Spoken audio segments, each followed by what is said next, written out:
Kain tayo. Dito ako sa shop. Birthday kasi ng apo ko sa December, sa January 9. Wala pa akong susuot, kaya naisip ko pumunta dito sa shop. Gagawa ko ng damit ko. Hindi ako mahilig bumili. Yung mga ready-made na sinusuot ko, mga bigay-bigay lang. Pero never akong bumili ng ready-made. So, nagpunta ako dito sa shop. Bumili na rin ako sa McDo ng lunch ko. Para hindi na ako babalik sa bahay. Kasi malayo. Nagji-jeep ako. Nagko-commute ako pagkapunta. Napali dalawang sakay. Tricycle mula sa loob ng village. Tapos, pagdating ko sa highway, sasakay ako ng jeep para pupunta naman ako dito sa shop. Malayo. Kaya ako, pagka ang oras ko ay ganitong alanganin, bumibili na ako ng fast food. Fast food. Para hindi na ako babalik sa bahay, dire-diretso na yung trabaho ko the whole day. Pero maaga ako umuwi, hindi ako nagpapaabot ng time na mahirap sumakay. Hindi ako marunong mag-commute.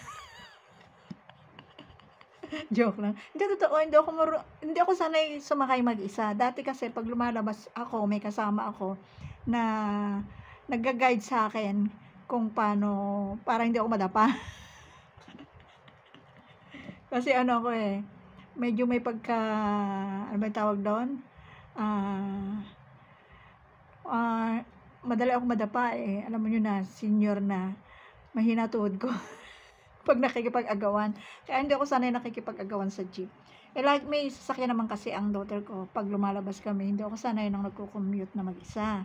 Kaya sabi ko nga, pag pumupunta ako dito, yung time na alam kong walang maraming sakay, at saka pinipili ko yung mga jeep na sa tricycle naman kasi single lang yun eh.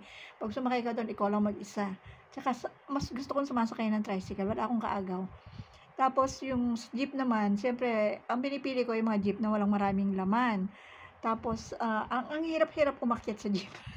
Doon ako nahihirapan. Kaya ayun, ingat-ingat lang. Nag-iingat lang kasi siyempre mahirap na senior na mahina na tuhod ko. Tingin lang sa akin na medyo, tingin ay okay. Pero mahina tuhod. Ayan. Kaya pag lumalabas ako dati, hindi ako pinapayagan talagang lumabas mag-isa nung kasama ko dati. Pag lumabas ako, kailangan kasama siya. Hindi ako lumalakad mag-isa. Kaya hindi ako sanay. Naninibago ako ngayon. Pero at least, kailangan kayanin kasi nga, kailangan mabuhay. Ayan. Kain tayo, lunch na. Dito na ako nag-lunch sa shop kasi gagawa ko ng damit ko para sa birthday ng apo ko. 18 niya, dibu. And then, ang dami pang kailangan ayusin dito sa shop. Ayan, magulo pa. Shop ng daughter ko to, hindi akin.